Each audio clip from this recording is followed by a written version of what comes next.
P. Donur. So quickly, I'm going to introduce today's resource person in front of you all. Professor B.P. Donur, he is a head and now he's a head of the Department of English and also Dean of Social School of Humanities and Languages, Central University of Karnataka. And Sir is very much interested in various specialized work, mostly in post-colonialism, translation, drama, and theater. Sir has received a lot of awards regarding books like Hosadori from Kannada Dilt Sahitya Parishad, Karnataka in 2008, and also received Best Inspiring Teacher Award from Central University of Karnataka, Kalaburgi in 2023, and also received AMA Award from Matursi Mahadeva Nagappa Manaru Foundation, Karnataka, and also many more. Am I audible, sir? Am I audible to all? Yes. Yes, ma'am. Yes.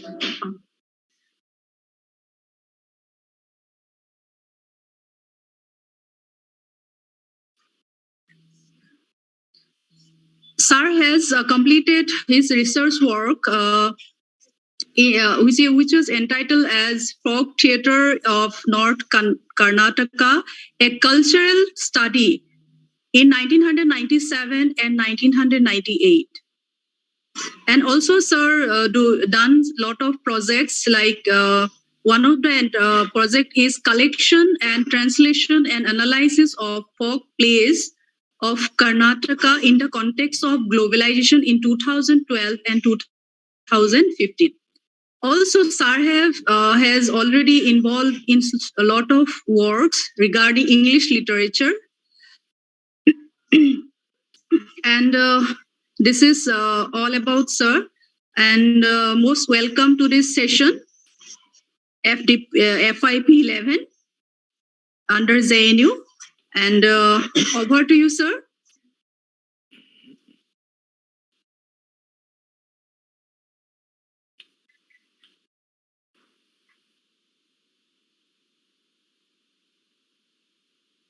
Actually, my network is... there is some problem in my network.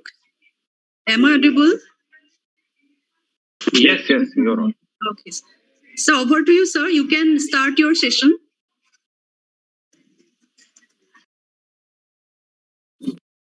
And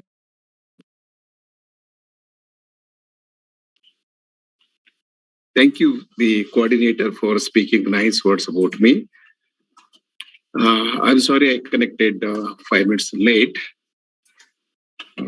Professor Manukonda Ravindranath and all my dear participants. I have been given 90 minutes to speak on literature and also interact with the participants.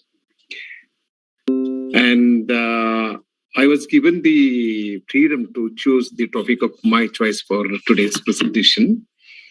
And I was informed that the participants belong to different streams, not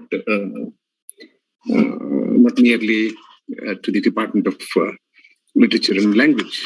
They also belong to other departments of social good schools. So what I can do today is to talk on the relationship between literature and society. I thought I should speak on this topic so that I can connect to all the participants. I am not here to give a very profound lecture on the relationship between literature and language, literature and society. I'll be based on my experiences as a teacher of English for close to 2 decades, I'll be sharing my views and my experiences with teaching English with all of you. And to start with, I will quote one statement. Some 10 to 15 years ago, in an international conference in Karnataka, a Chennai-based theater personality, theater director, made a statement. What he said was, I shall not direct a play if it doesn't have any contemporary significance. I shall not direct a play if it is not relevant to my time. This is what he said. So this speaks volumes about the relationship between literature and society, and all of us have something to do with literature and society, because we need not be teachers of English to like literature, to appreciate literary texts. And we don't have to be teachers of English or any other language to write literature, to write fiction and so on. And all of us are living in certain societies. So we know literature and also we know society. And now today, we'll try to know the relationship between literature and society. And I'll be heavily depending upon George Orwell's views on literature and society, and his opinion about the role of the teacher in society, and how does society influence the writer, and how does the writer influence the society, and so on. So I'll be talking about this relationship for about 1 hour. Then I can take questions. And I'm very curious. I'm still very curious to know the relationship between literature and society. How does an author influence the people of his society? And I don't mean to say that the writer can only influence the readers of his own society. It's not like that. Because a writer has got to be universal. So there are writers like Tolstoy and Shakespeare who appeal to everybody, who appeal to everyone across the globe. Go beyond their society and appeal to the people. So I remember one particular incident that happened in the 17th century. I may not give you the source. It may not be possible for me to give you the source, but I have read somewhere. Let me share an interesting incident with you about Shakespeare. There was a woman on deathbed in the 19th century in England, an old woman. She was on deathbed in 19th century, and a priest was sent for, and priest went to her and asked her, what was your last wish? What you want to have? What you want to see? What you want to say? Then that woman said, I would like to see Desdemona again on the stage. This was her response. I would like to see Desdemona again on the stage. The last wish, of my life is to see the character of Desdemona on the stage, before I die. You can imagine how an author can influence the society. And Shakespeare is one playwright who can make a tremendous influence, not only the people of England or the Europeans, people across the globe. Across the globe, we have Leo Tolstoy, we have Tagore, we have several writers. So the reason why I gave these two examples in the beginning is to drive home the fact that there exists the relationship between literature and society. And because of this commitment to society, sometimes writers get into trouble. When you talk about social problems, when you talk about political problems, and when you talk about economic problems. Just a minute. ಈ photo ಹೊತ್ಕೊಂಡು miss ಮಾಡ್ತಾರೆ.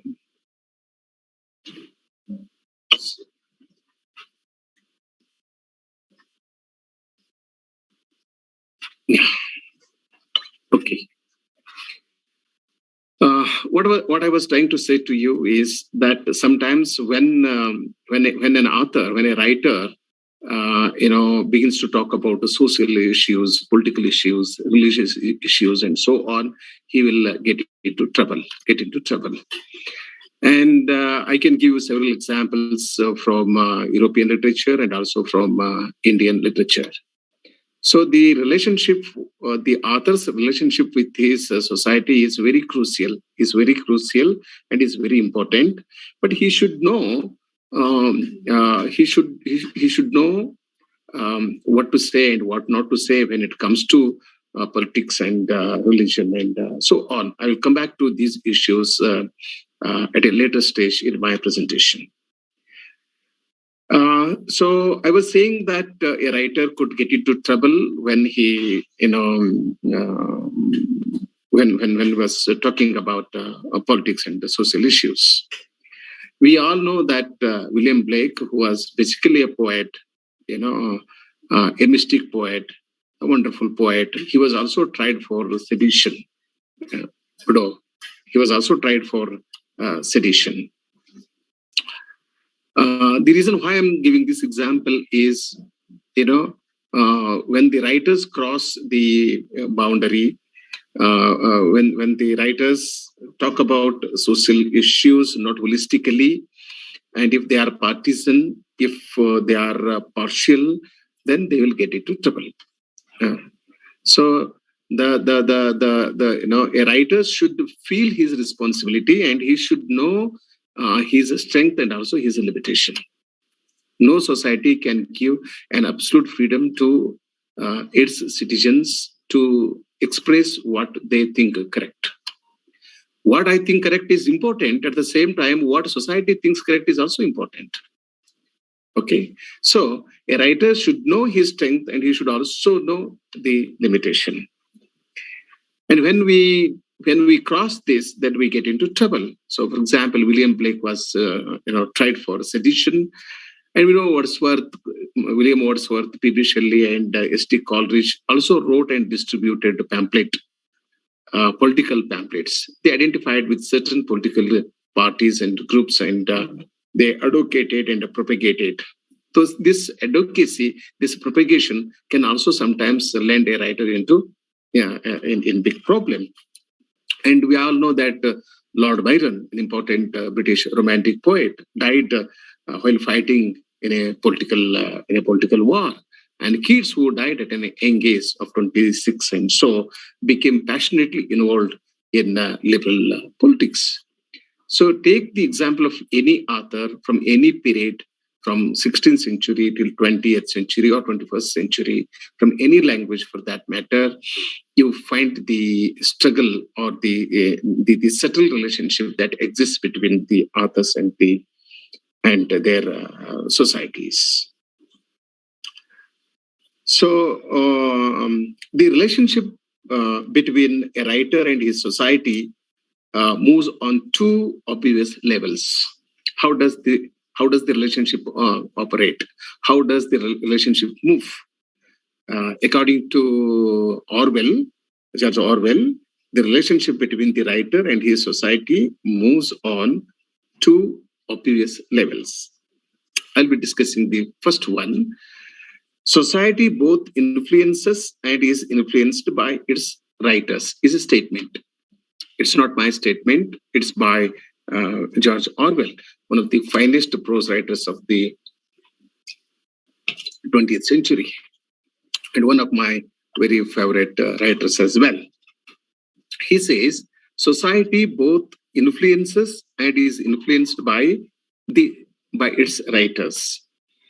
I don't have any problem with this statement, but that on the one hand, the author influences the society in which he is living. On the other, the society in which he is living also influences him. And the nature of influence I'm very curious to know the nature of influence between the author and society. My question is, how does the author influence society? This is one major question, and lot of people, not literary critics, others, they ask this question to the authors. How do you serve the society? How do you think that the society is going to be benefited out of your literature, out of your poetry, and so on? People ask such questions to the literary critics or the poets and the writers and so on. I can give you two examples. I can give you three examples how writers can influence their societies. Societies means people. Society means people. I can give you the example of Leo Tolstoy. Leo Tolstoy was one of the most popular authors of his time, and he made a tremendous influence on the Russian writers. Not just the Russian writers, writers across the globe.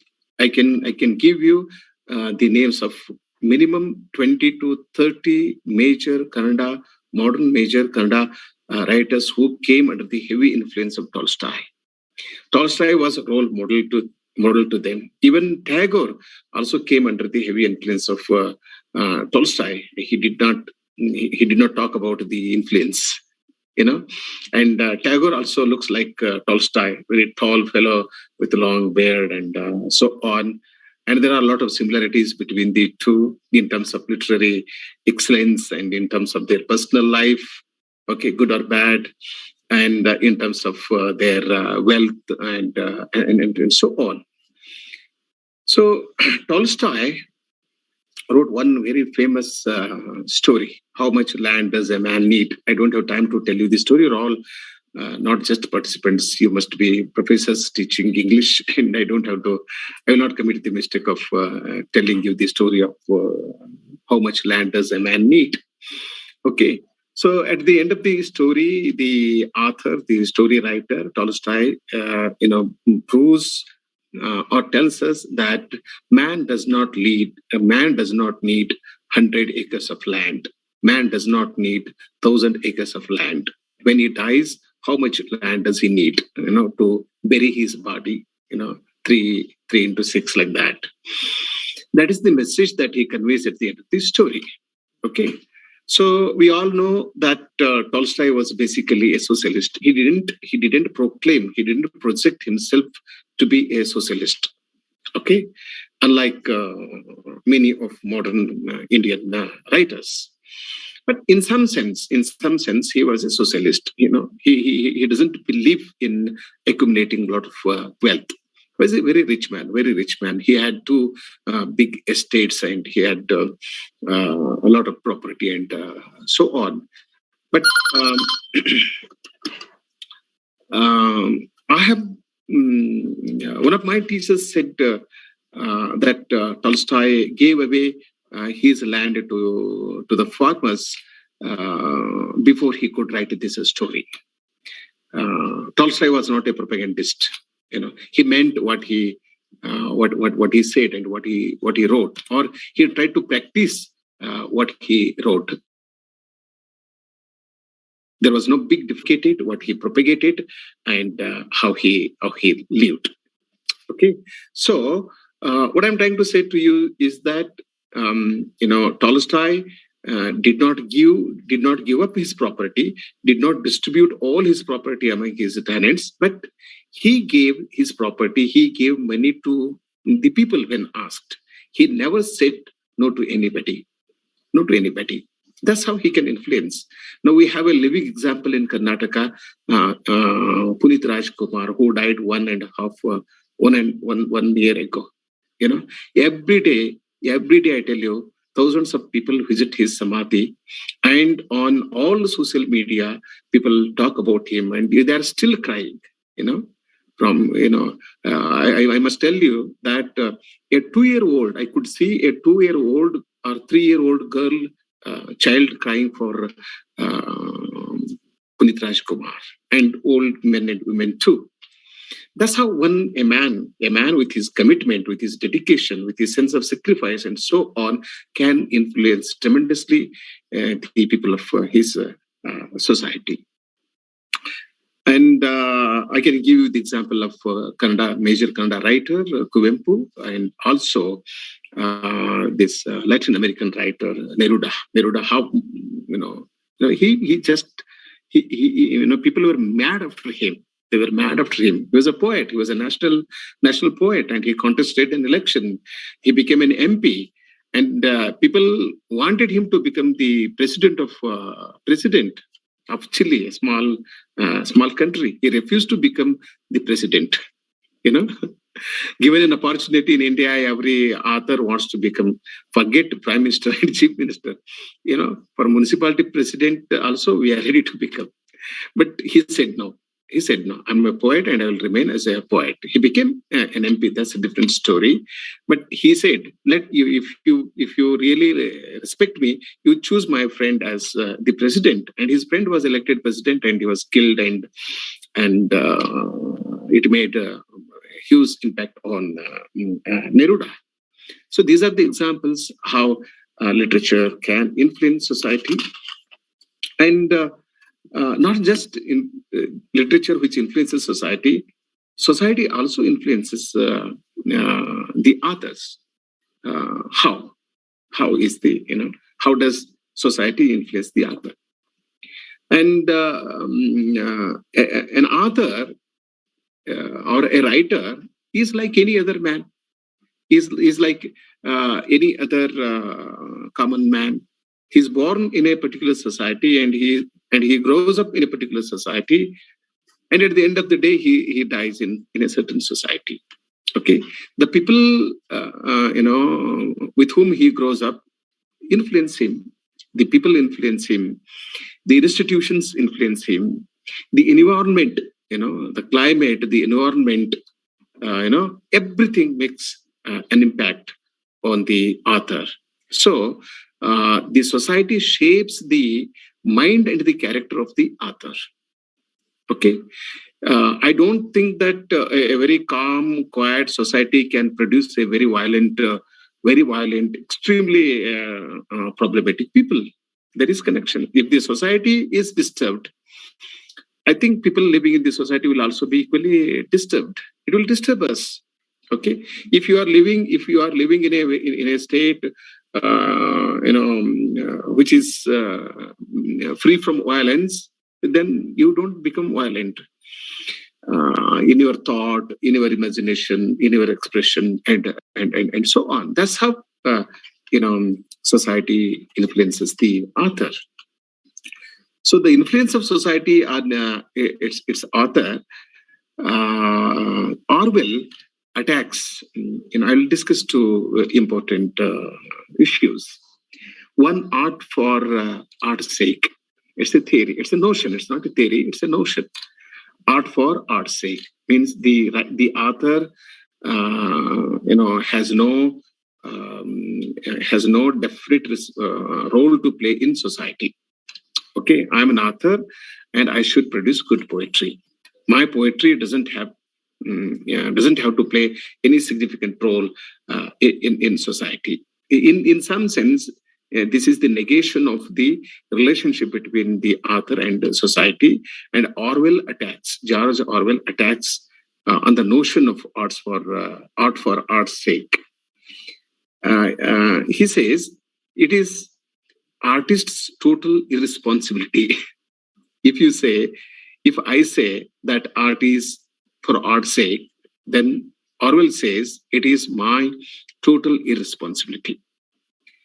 An author with responsibility, an author who feels responsibility cannot make such a statement that art is only for the sake of art.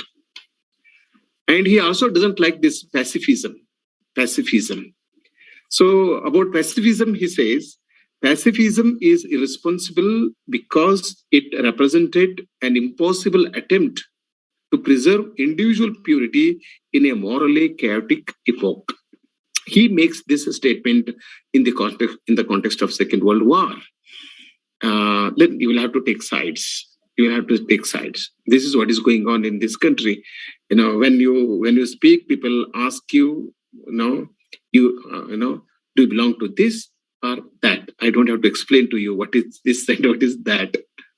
Okay, so you can't be neutral. You can't be neutral. You have to take sides.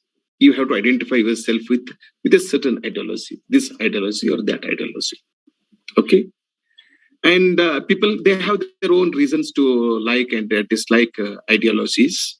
Ideologies are important. I don't say ideologies are not important, but it is very difficult to say whether this is better or that is better, whether this ideology is better than that or that is better than this. Okay, so if time permits, I'll talk about this later. The artist is a member of society like everyone. He's a member of society like everyone else, and hence even his seemingly individual thoughts are the product of his social environment. C.B. Shaw says, there is nothing like original. I'm not the original writer. I'm not the original author. He says, every author will put his hand into the pocket of some other author in the past. This is not the correct statement. I am not able to recollect the statement. This is what C.B. Shaw said. How can I say that what I'm going to say is the original? Nothing. It's not like that. It's not like that. So I learn from environment. I learn from environment, and I learn from the people. I learn from tradition. It's a long tradition, rich long tradition. And how can I say that that I'm not a part of society? I am part of society. An author is the product of society. An author is the child of the society. And society makes its own impact on the author. So even his seemingly individual thoughts are the product of his social environment. For example, to be or not to be, that is the question. Life is a tale told by an idiot, full of sound and fury, signifying nothing. Take any great statement, and you cannot attribute this entirely to Shakespeare or entirely to Milton. Okay, and they have borrowed. They have, in some sense, they borrow it from their previous authors. So it is true that in capitalist society, Orwell talks about capitalist society. It has something to do with India, with today's India. It is true that in capitalist society, the dependence of the artist on his patron has been less direct and humiliating than in previous ages. It is his opinion. It's Orwell's opinion. He says that that the author will have less problem in a capitalist society, and he also says the golden age of the artist was the age of capitalism. He does not depend. The artist does not depend on his patron, or his dependence on patron has been very less. That's what Orwell says. And the golden age. Excuse me, sir. So can you please repeat the author's name? George Orwell. Okay, so thank you, George sir. Orwell. So the golden age of the artist was the age of the capitalism.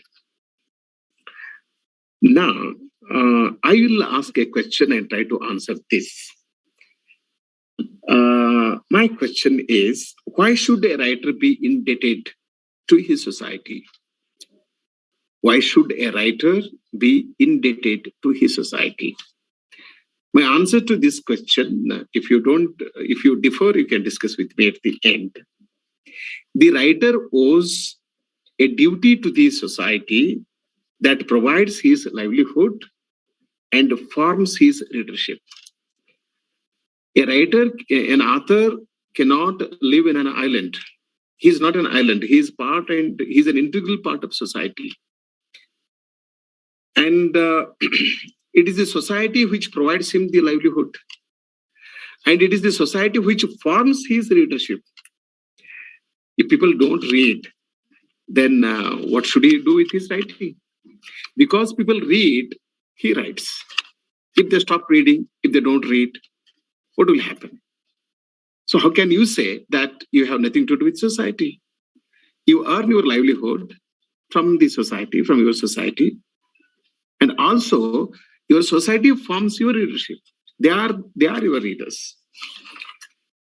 And but it is a duty to produce a running critic rather than the round the bromide after Rotary Club lunches.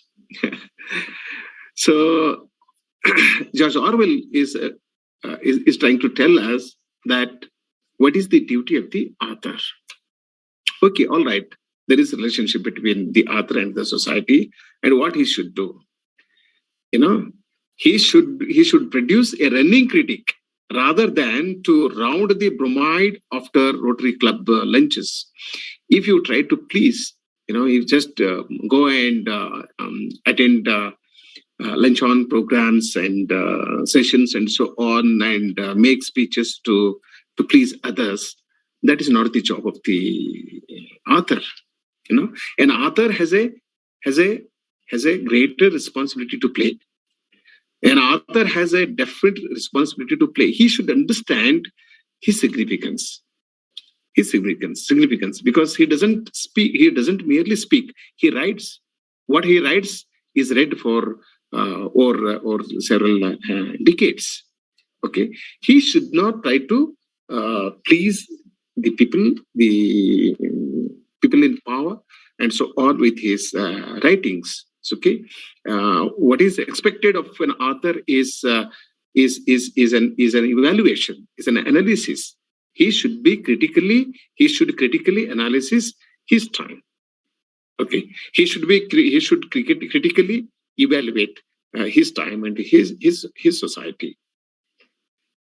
So the artist maintains his purity in capitalist society by means of constant struggle with vested interests and vested opinions. And that integrity is only lost when struggle is abandoned in favor of the bogus refuse of purely aesthetic attitudes. This is one of the finest statements that Orwell has made. He's talking about the relationship between the purity of an artist in the context of capitalist society. So the author, with his by means of constant struggle, an author by means of constant struggle with vested interests and vested opinions,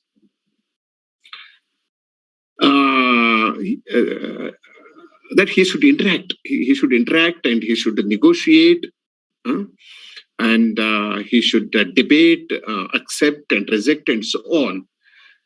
If he doesn't do that, Orwell says, and that integrity, that personal integrity of the author is only lost when the struggle is abandoned.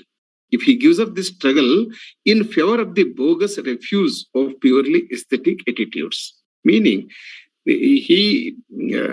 Orwell is of the opinion that the author should not forget his personal commitment to his society and to his people. You cannot take shelter in the name of aesthetic attitudes or aestheticism and forget your responsibility. You can't say, I'm not a social scientist and I cannot comment on society. I'm not a political scientist.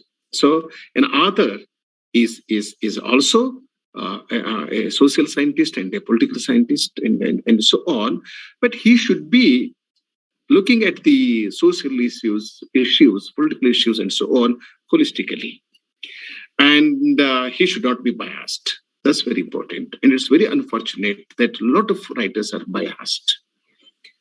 Either they speak in favor of this or in favor of that. An author should speak only in favor of truth, not in speak of any other group. You can't say that this political party is better than that. This ideology is better than that. You cannot say. Okay, but a lot of writers in India today are debating and discussing, and they come to the conclusion, and they tell the people that this party you must reject, and this party you must accept. Okay, so I have my own problem with this notion and this attitude and this approach of the authors to their own societies. And the next statement which I'm going to discuss and I'm going to share with you is very interesting. It has something to do with our own society at present. And Orwell talks in the context of capitalist society of 1930s and 40s, Second World War, and so on. He writes, one alternative to sell out or oppose choice that capitalist society offers to a writer is to attach himself to some pseudo-rebellious or mildly disillusioned group within his environment. This is what capitalist society expects. Orwell says, this is what any society expects. Either you should attach yourself to some pseudo-rebellious. It's not real.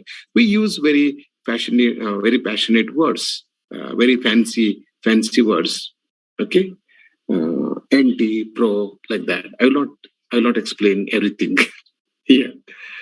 So either you should attach yourself to some pseudo rebellious or mildly disillusioned group within his environment. So an author has got to be very cautious. An author has got to be extremely alert, because he's not quite an ordinary man. An author is not quite an ordinary man. An author is a special man. He's a special man because he knows language, and through language he comments on society, culture, civilization, religion, nation, and so on. He can give narratives. Okay, with certain narratives you can construct the nation, and with certain narratives you can destroy the nation. Okay, we are getting all sorts of narratives, and the readers, the common people, are confused about the truth of the narratives that the writers are propagating. Okay, and what I'm trying to say to you is that sometimes an author can make society, and he can also mar society with his ideas, thoughts, and so on. He can construct society. He can help people construct society, an ideal society, a better society.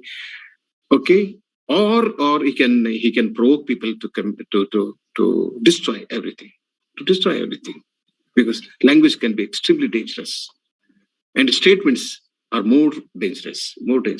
With our statements, with our language, with our communication skills, and with our writing skills, we can either help people construct society or destroy it. We can give narratives. Okay, so if I'm an author, my role is to build the nation. Is to give the narratives which help people build a very strong nation. Okay, and about nationality, I don't have time to speak about nationalism and nationality. I am not opposed to nationalism. I'm not opposed to nationalism in literature, or nationalism in politics, and nationalism in society. Yes, I have one more statement of his. I have always maintained that every artist is a propagandist. I don't have any problem with this. George Orwell makes this statement that you are a propagandist. So propagandism is not absolutely bad. Some people, seem to say that propagandism is all bad. It's not bad.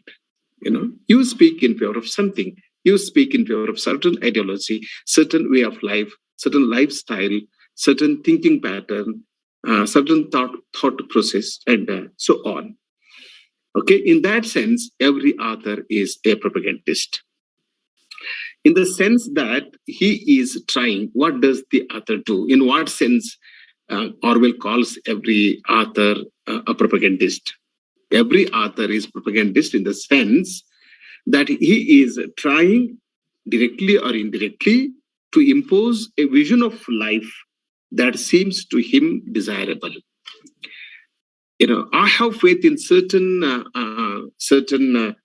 vision of life. I have my own vision of life. I'm an author, and I have my own vision of life. What I do, I try to impose my vision of life, which seems to me desirable on my readers. So I'm trying to, in my story, in my novel, I try to make my readers understand or believe, understand that this way of life, this lifestyle, this ideology is better than that. But again, I should say that the author cannot go away from his responsibility. The author cannot just give it up. I don't have any social commitment. An author should have social commitment. He should be committed to society, and again, he should love society as a whole. That's very important. And Orwell says literature does not spring up in an economic and political void. Okay, so a small piece of writing, you take the example of sonnet. It's a 14-line poem, or you take the shortest poem. Like we have vachanas in Kannada, 3 lines, 4 lines. Okay, and no text, springs up in an economic and a political void.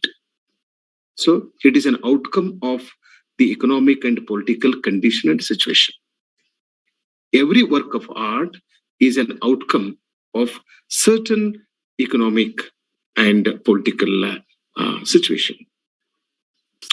It is an integral part of the society that produces it.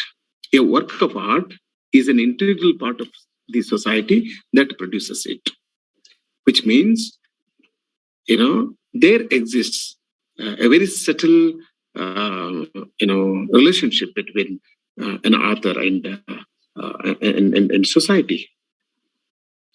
You must read his Animal Farm, very important short novel or novella. You can call it novella. It's a big story, Animal Farm, in which he presents a brilliant critique of Stalinism from an essentially left position. I like the book. I like the book for some reasons. Okay, so literature, in this sense, can construct society, but the writings and works of certain writers can degrade societies to their most primitive form. We cannot deny the possibility of the authors, destroying their own societies with their works and with their works at the writings, and they can take their societies to their most primitive form. I can say that an author with his book can open the eyes of the readers, and at the same time, with his bad book, he can close the mind of the authors, mind of the readers. We cannot deny the possibilities of opening the eye, or closing it. And now we all know that the sociology of literature is a new approach to the study and analysis of literature. And literature helps us basically express ourselves. This is one reason why we often go to a text. When you read a novel, or a story, you engage yourself not with it, not merely with the plot of the novel or the story. You engage yourself with the character and the situation, the society, the environment, and so on. So much so that you also feel like expressing. When you read a play like Hamlet, in some sense, you also express your agony. For example, to be or not to be, that is the question. So when I read this line, it's one of the lines in his major soliloquies, in one of his soliloquies. To be or not to be, that is the question. So Hamlet's problem becomes your problem, and his problem becomes my problem. So we're all Hamlets, and we become Hamletian in our, and we react to it. And literature gives us an opportunity to express ourselves, and it also, we can learn new facts from literature, and literature teaches us history and culture, and it helps us understand other points of view. This is very important. I should not take pleasure only in expressing myself, only in telling people about my ideas, my thoughts, and so on. I should also be in a position to learn from others. Okay, learning is never a one-way traffic. So when I teach, I also learn. Okay, when I go to my class, I think I learn more than I teach. Especially when I interact with my students, I learn more. They tell me more than what I have told them. So literature gives us an opportunity to understand other points of view, and it makes us critical thinkers. And literature also entertains us, moves us, and educates us. It does not merely entertain us. That is not the main purpose of literature. The main purpose of the literature is to entertain and move us, and educate. Entertain, educate, and move us. So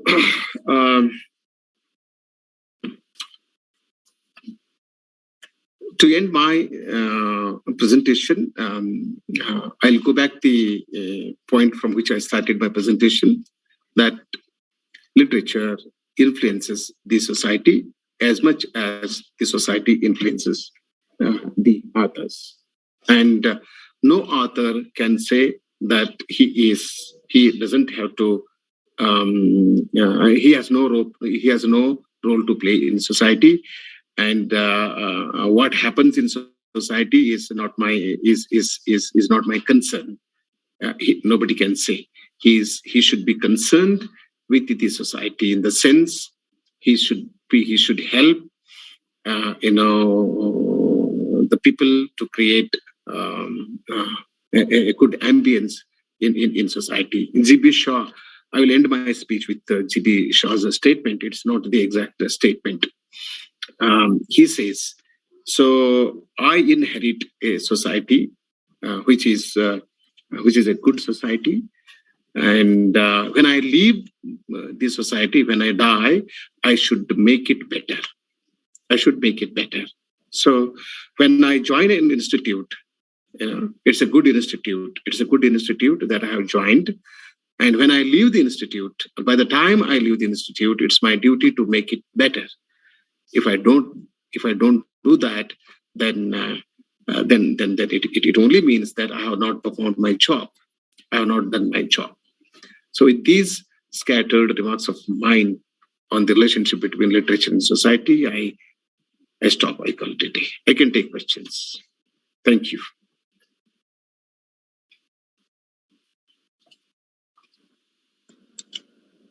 Thank you, sir, for this wonderful and insightful session on English literature. I think now platform for discussion. So participants, you may ask or you have any query. So please ask your thoughts or observations.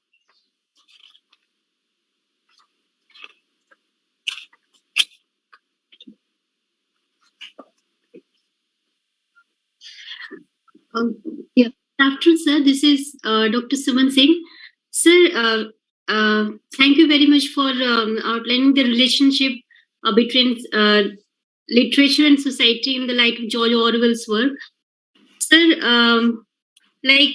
initially you cited many writers like William Black, then P.B. Shelley, and so many others, Lord Byron, and then said that there should be some limitations on the what they write.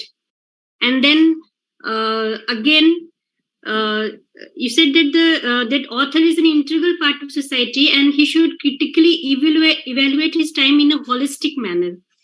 So, like, what should be the job of the writer? There should be limitations. Otherwise, if limitation is there, how there would be full bloom of the personality of writer. I feel that there should not be any limitation on the like artistic works. In Hindi, it is said that jahan na pooche Rabi, wahan pooche Kabir. And we have like so many examples of like Kabir, Bhartendu Harishchandra, and so many writers, Premchand, who simply heralded during the national movement.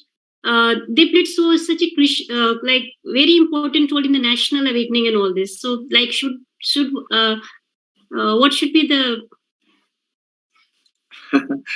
Thank you, Subhan, for your very important questions. And my answer to your first question, an author is a big man in society, I can say, but he's not bigger than the society. He's not bigger than the society. An author is a great man, but he's not greater than the society. So his writings, his speeches, and his comments, his arguments, his statements should not create violence, should not lead to division in the society. In this sense, the author should know his limitation. It does not mean that there should be, we should make laws to control the authors. The authors should have freedom. I am also an author. I want freedom, but I cannot expect an absolute freedom. It is not possible. That is the reason why you find writers fighting with the government. You find writers fighting with the system, because the system means laws. Government means laws. Okay. Otherwise, why should I have a government? Okay. Government means acts, and system means acts, ordinances, statutes, and so on. So in this sense, he cannot have absolute freedom. Your second question, I'm sorry, I've forgotten. Suman, your second question? So it was like you said that it was holistically. Yes. What happens is, if I in a society, you have multiple ideologies, okay, multiple points of view, multiple lifestyles, and multiple thought processes. Okay. So when if an author, if I am a writer, then I should talk about this society holistically. I should not say that a certain thought process is correct, a certain ideology is correct. We should talk about only particular national leaders, not any other national leader. Okay, this will create division in the society. So my views should be holistic. I should look at society holistically, not in piecemeal.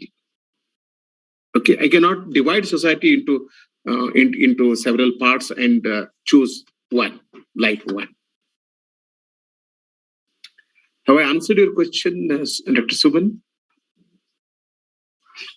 Yes. Okay, thank you. Good Thank afternoon, you. sir. Good afternoon. Yeah, Lavanya ma'am, can I go ahead? Yes. Yeah. So thank you for the session. I mean, when you were talking of it's actually, my question is very similar to what Suman ma'am has already asked. So it might seem a little repetitive in that sense.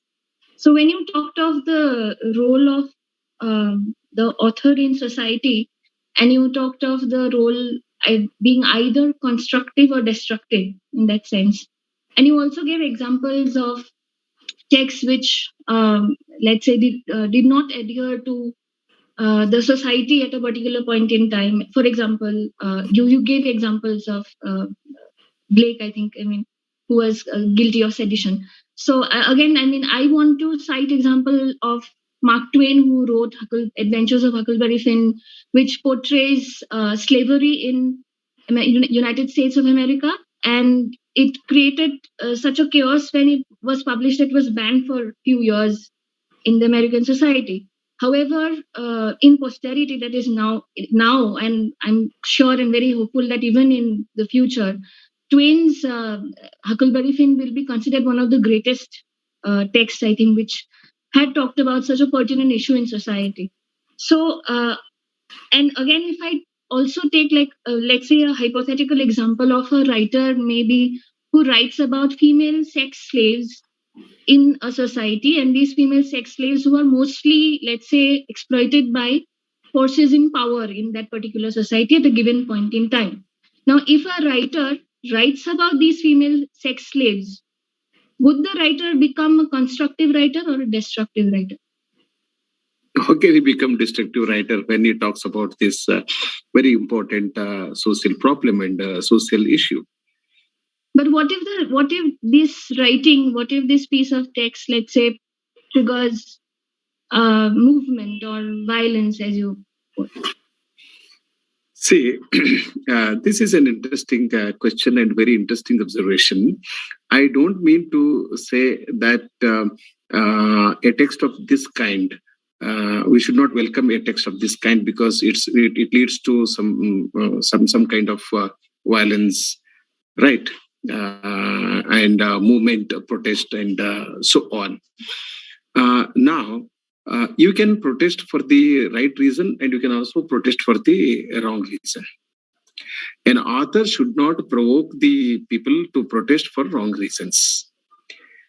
If what I write today, inspires or provokes my readers to protest against a certain system, certain government for right reasons, absolutely no problem at all. No problem at all. And you are right. If you write a text today, if you write a novel today, people may not read it. They may not judge it properly. A day may come in the future when people will respond to it and they make a proper evaluation of it. For example, book burning is an international issue. Books are burnt not just in India, in England also. D.H. Lawrence's novels were also burnt, and they were also burnt. Hardy's novels are burnt. In Canada, also a lot of books have been burnt. During the last 3 decades, I have seen a couple of books, being burnt. Okay, but Sri Aurobindo makes an interesting statement about D.H. Lawrence. He writes, had he been born in India, he would have been a yogi. Had he been born in India, he would have been a yogi. Just 1 minute.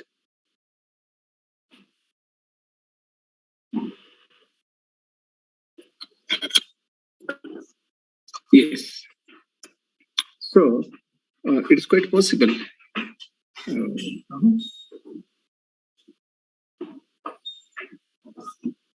Yes. So why does he say like that about D.H. Lawrence? Because the British critics, did not understand the message of his novels. He was labeled as a sexist. He violated sex, and he worshipped sex in his novel, and he worshipped nakedness. Okay, and that sex and nakedness and so on appeared to be something else to Aurobindo. He said Lawrence was not an ordinary author; he was a yogi. And if you read his novels like Rainbow, Sons and Lovers, and Lady Chatterley's Lovers, Women in Love, and so on, you understand what he means by this.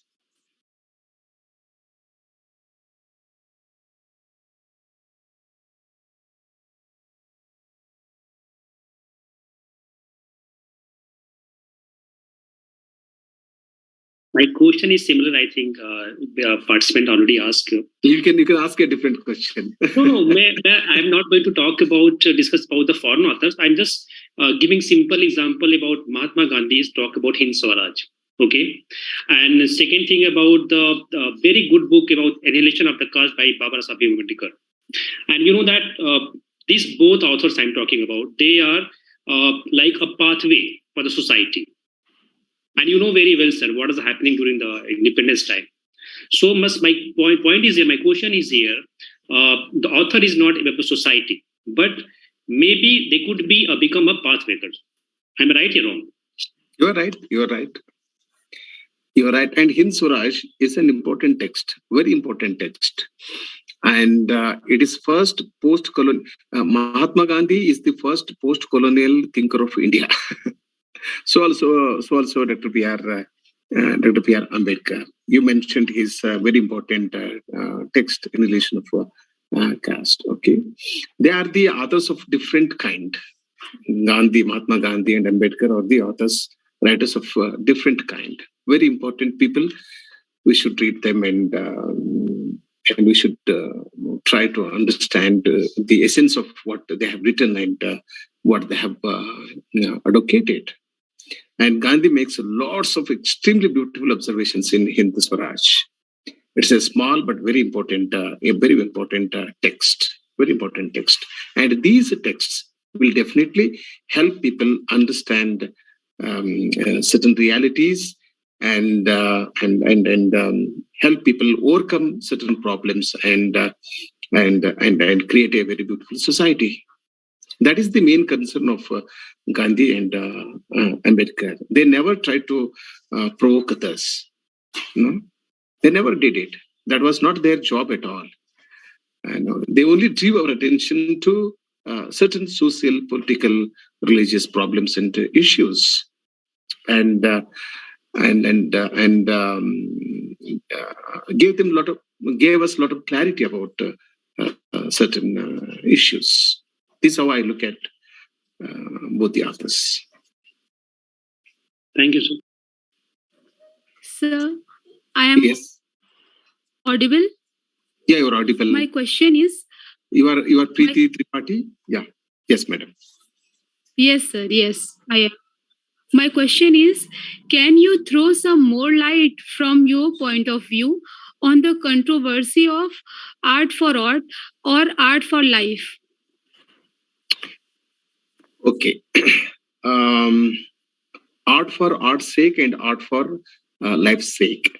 I personally I don't find a problem with either this notion or this theory or that theory.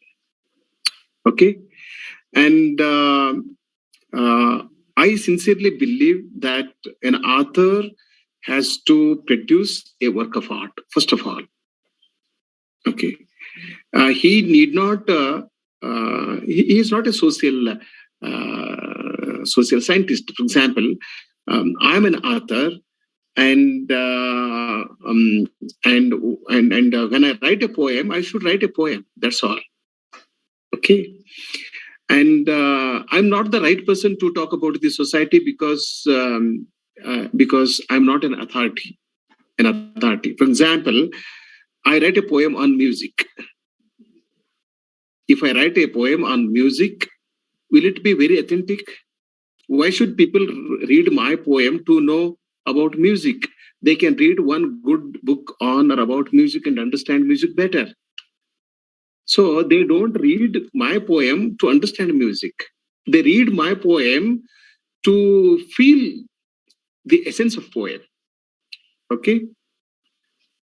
So in this sense, there is no wrong if I say art for art's sake. You know, many writers, they write poems and essays, stories, to advocate, to propagate certain ideologies, certain life pattern, and so on. They don't produce good art forms. This is the problem with a lot of progressive writers and with a lot of writers who mainly propagate. And second, about the art for art for life's sake. This does not mean that I'm an author and my primary duty is to produce a work of art. I should not become blind to society. I have my own commitment to society, to my people. Okay, I should help people. I should help the society with my writing. I should help society. And people, they should be able to lead a better life. People should be able to lead a better life. Okay, and they should be able to create an ideal society where people live with mutual love and respect. Yes, Preeti, these are my views on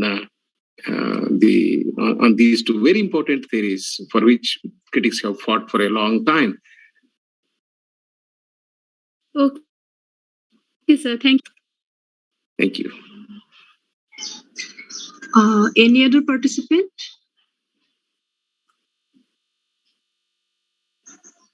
Any questions from other participants?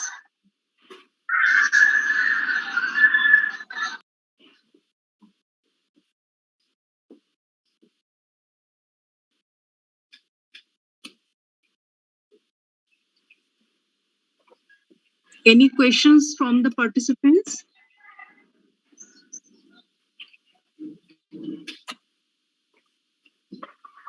If there are no questions, then we are going to conclude the session.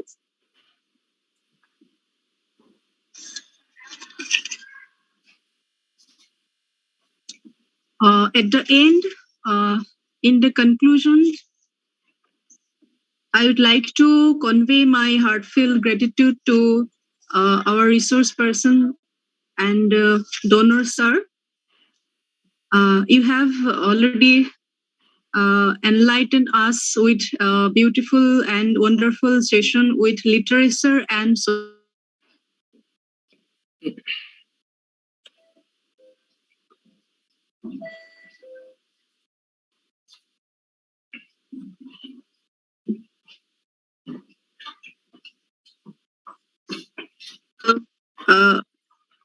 author, or you already mentioned author is also a person, or he is a great man, or he is not the greatest than the society. You have mentioned. It is a really interesting line. Author is the great man, but he is not the greater than the society. So society and literature, I think both are interrelated and interconnected, as we have learned in this session. Actually, it is very insightful session in literature and society. So on behalf of HRDC and all the fellow participants, I would like to thank you, sir, for this insightful session on literature and society. Thank you, sir. Thank you. And thank you all madam. the participants. Thank you, sir. Thank you, sir. I thank Professor Rabindranath Mankonda and all participants. Thank you so much. It's Thank you, nice sir. interacting with you.